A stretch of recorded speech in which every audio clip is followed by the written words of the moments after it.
I always thought that after 50 years of marriage, surprises were a thing of the past.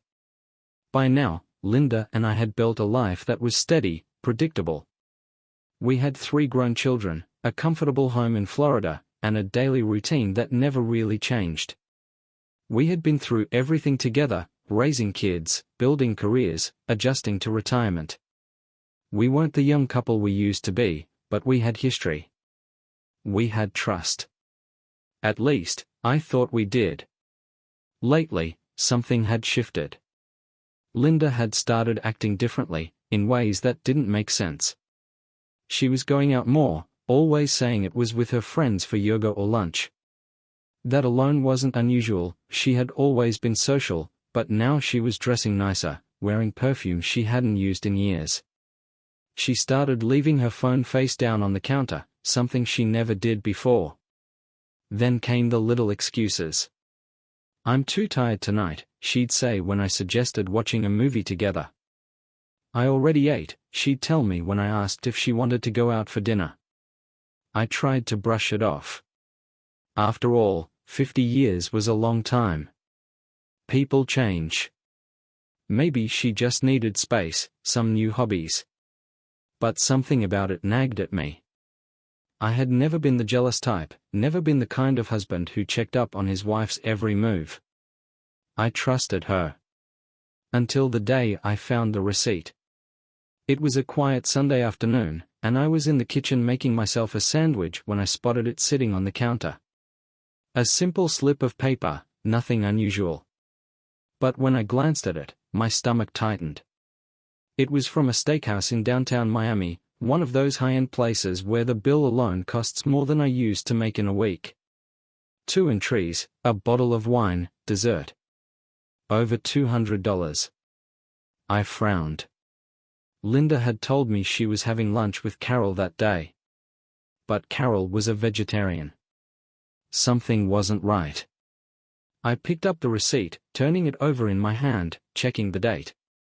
2 days ago. I stood there for a moment, just staring at it. I wasn't a fool.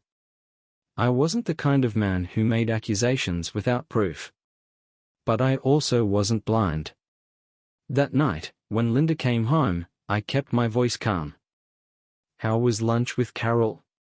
She didn't even look up from her phone. "Good. We went to that little Italian place by the beach." Italian. Not steakhouse. I didn't say anything else. Just nodded, letting it sit there. She was lying to me. And I was going to find out why. I didn't sleep well that night. I kept thinking about the receipt, about Linda's lie. The way she had answered so casually, like she wasn't even trying to cover her tracks. If she had been meeting Carol, why lie? If it was really an innocent lunch, why say Italian instead of steakhouse?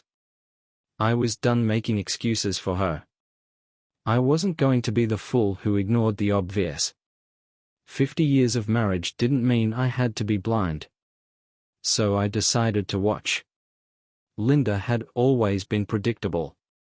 She had routines, habits. Monday mornings, she went to her book club. Wednesdays, she had her yoga class.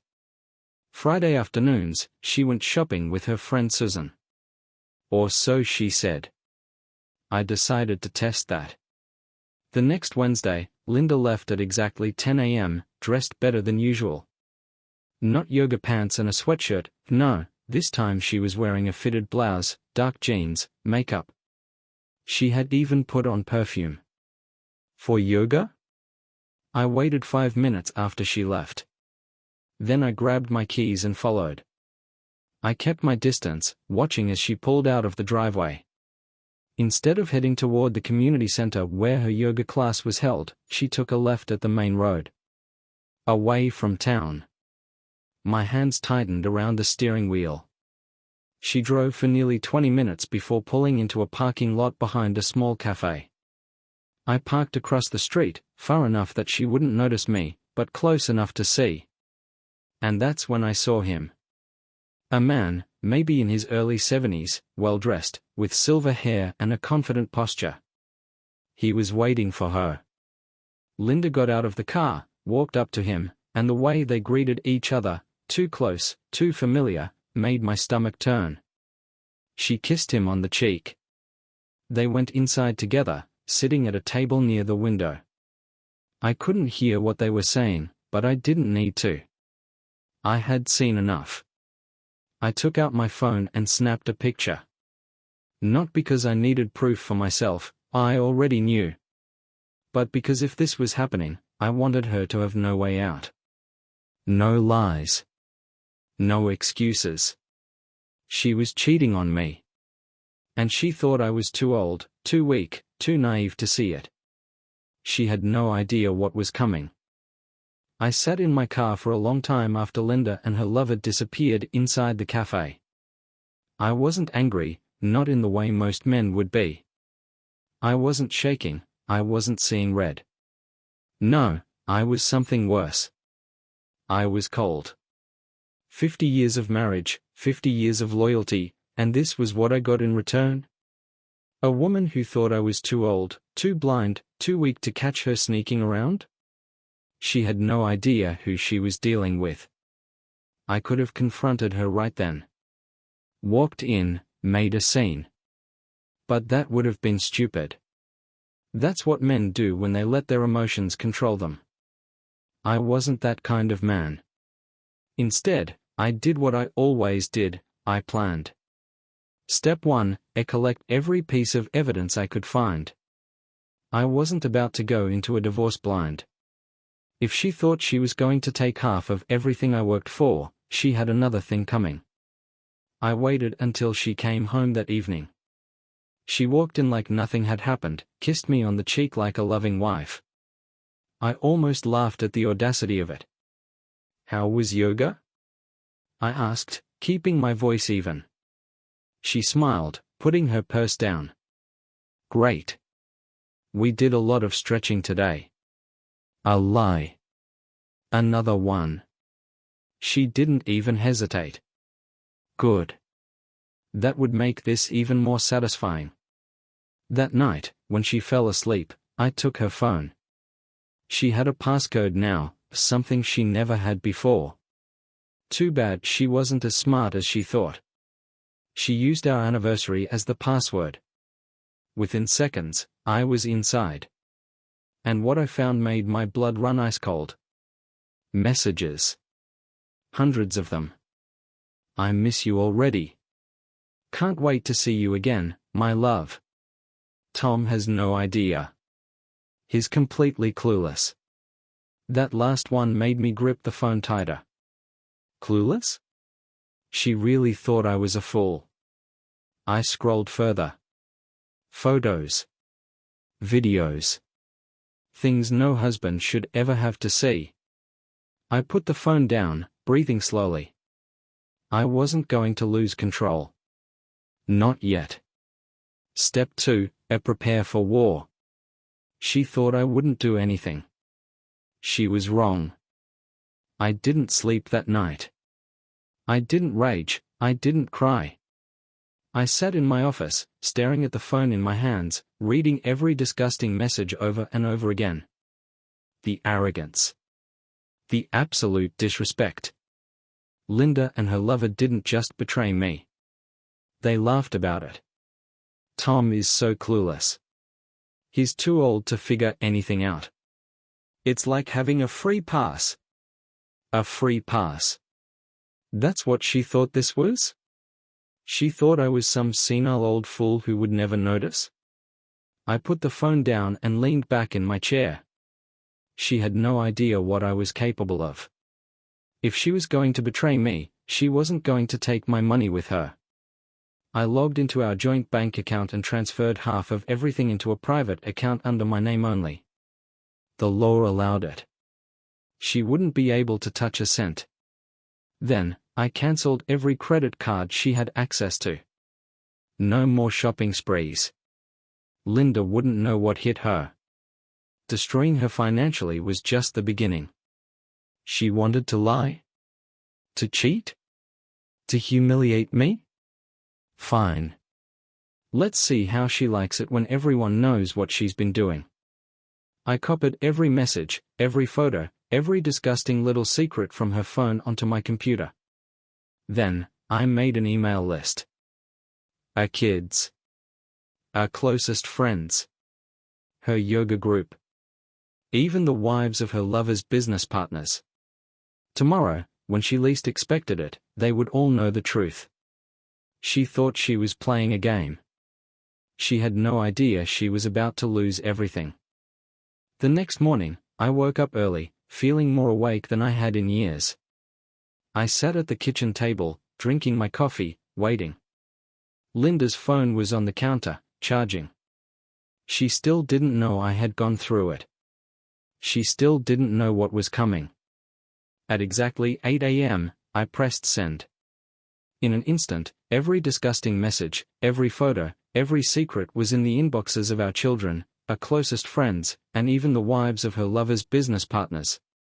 There was no turning back now. 10 minutes later, Linda walked into the kitchen, stretching. She smiled, completely unaware. "Morning," she said, walking toward the coffee pot. I leaned back in my chair, watching her. "Morning." Her phone buzzed.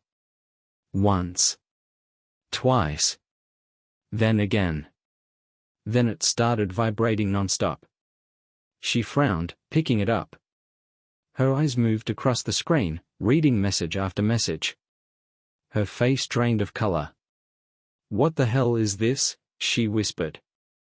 I took a slow sip of my coffee. "Looks like people are finally seeing you for who you really are." She looked at me, eyes wide, mouth slightly open. For the first time in years, she was speechless. Then the first call came. "A son." Her hands shook as she answered. "Mark, I can explore." He hung up before she could finish. Then another call. "A daughter." She didn't answer. I watched as panic set in. Linda turned to me, voice shaking. "What did you do?" I set my mug down, meeting her gaze. I gave everyone the truth. She staggered back, gripping the counter like she might fall. I stood up, grabbed my keys, and walked past her. "Pack your bags," I said over my shoulder. "You're not staying here." I didn't wait for her response. She wasn't in control anymore. When I got back home, the house was silent. Linda's bags were gone. Good. I wasn't interested in hearing her excuses, her fake tears, or whatever pathetic speech she had prepared. But as I walked into the kitchen, I noticed something on the table. A piece of paper. A note. "Tom, please. I know I made mistakes, but we can fix this. We have too much history to throw it all away. Call me. Please." I picked it up, read it once, then crumpled it in my fist and tossed it in the trash. She had no idea how far I was willing to go. I checked my phone. Dozens of missed calls. From her. From our kids. From friends. Linda was trying to control the damage. Too late. I poured myself a drink, sat back, and turned on the news. And that's when things got even better. A headline scrolled across the screen. "Local business owner under investigation for tax fraud." I leaned forward. The name under the headline? Ronald Parker. Linda's lover. I actually laughed. The timing couldn't have been more perfect. Linda thought she had landed herself a rich man, someone who would take care of her. Instead, she had jumped onto a sinking ship. And it was about to go down fast. It took less than 24 hours for Linda's world to fall apart. I had expected her to call, to beg, to try and manipulate me into forgiving her. But she didn't. Because she had bigger problems now. By noon, the story about Ronald Parker's tax fraud had spread everywhere. His company's stock was plummeting, investors were pulling out, and his lawyers were scrambling to do damage control. And Linda? She was homeless, penniless, and completely alone. I sat back in my chair, sipping a fresh cup of coffee, when my phone rang. Blocked number. I smiled. Finally. I answered but said nothing. I wanted to hear her speak first. Tom, please, she sobbed. I don't know what to do. I let the silence stretch, enjoying her panic. I have nowhere to go. The kids won't talk to me. Everyone hates me. Ron, her voice broke, he told me to leave. He said I was bad for his image. I nearly laughed. She had thrown away 50 years of marriage for a man who discarded her the second things got tough. I leaned back, letting the moment sink in. So, what do you want from me? I finally asked. Just let me come home. We can fix this. I took another sip of my coffee. You still don't get it, do you? I said. Tom, please. You're not my wife anymore, Linda. You nothing to me. And then, just as she had done to me countless times before, I hung up. A week passed. I didn't hear from Linda again. But I heard about her. People love to talk, especially when someone they know falls from grace. I was at the grocery store when I overheard two women whispering near the produce section. Did you hear about Linda Parker? One of them said. She's living in a motel now. Can you believe it? I heard she tried to go back to Tom, but he threw her out. The second woman gasped. Good for him.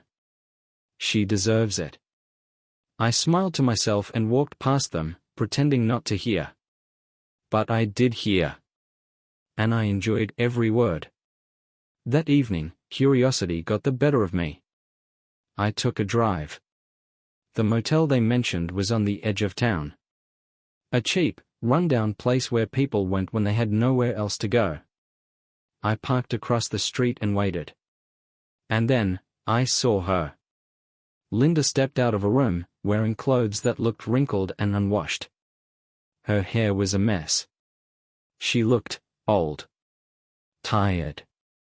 She walked toward a vending machine, pulling a handful of coins from her pocket. She put them in, pressed a button, and waited. The machine jammed.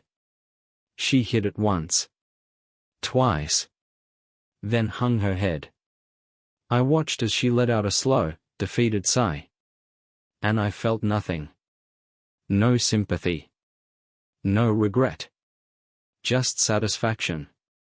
She had chosen this. She had destroyed her own life. And now, she was living with the consequences.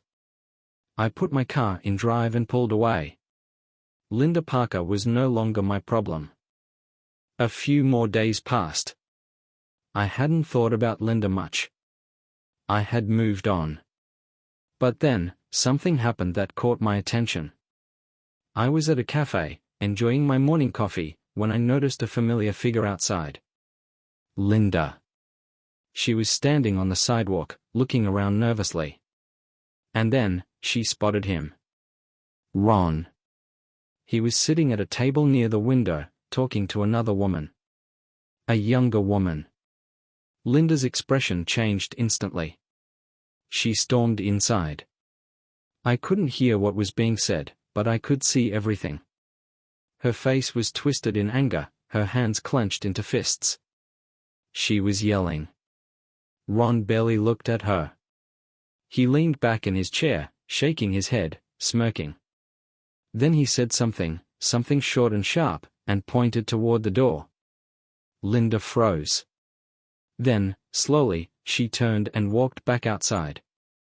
I watched as she sat down on a bench, put her face in her hands, and cried. It was over. Even the man she threw her marriage away for didn't want her anymore. I finished my coffee, left a tip, and walked past her without a word. She looked up at me, eyes red, desperate. Tom, please. I didn't stop. I didn't even look at her. She had made her choices. And now, She had to live with them. 2 months passed. I didn't think about Linda much anymore. She was a part of my past, and my future was looking better every day. I had sold the house and moved to a new city. A fresh start. One evening, I was walking back from dinner when I passed a small gas station. I barely noticed the figure sitting on the curb at first. Then I did.